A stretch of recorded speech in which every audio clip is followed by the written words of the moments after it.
السلام علیکم ګرانو کتونکو، جعفر شاه درویش یم او اسلام آباد ایرپورټ کې موجود یم.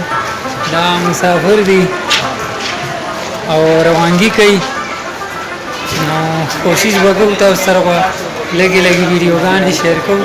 سرته ځئ، ما مونږ سره اوسئ.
اسلام آباد ایرپورټ دی او سید انور شاه را سره موجود دی.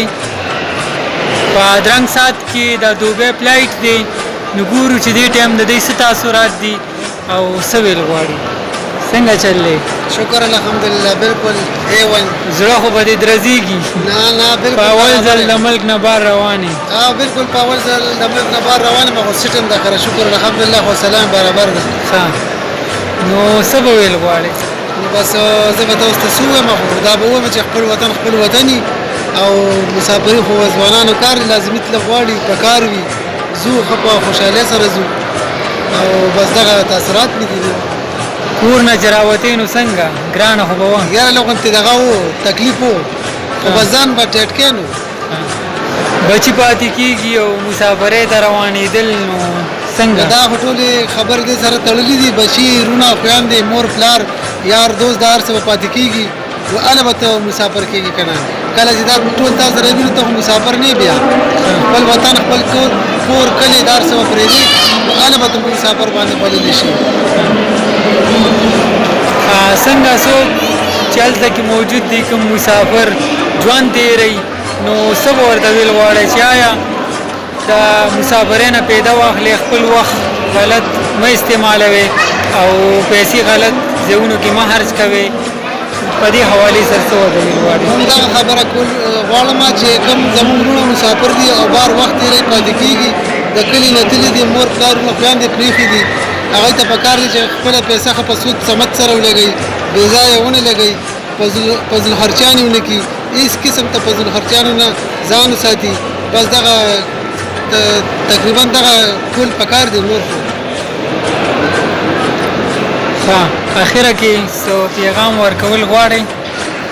بس پیغام به دا ده چې په کلي ګزاره کېږي نو هغه خلک دې نه ځي بیا په بهر، او یا چې په بهر باندې کار نه شي کولی، یا لکه ګرانه وي ورته مسافري کول، څه مجبوري وي په کلي کې، نو هغه خلک دې نه ځي په خپل کلي کور د ځان ښه جوړ کړي.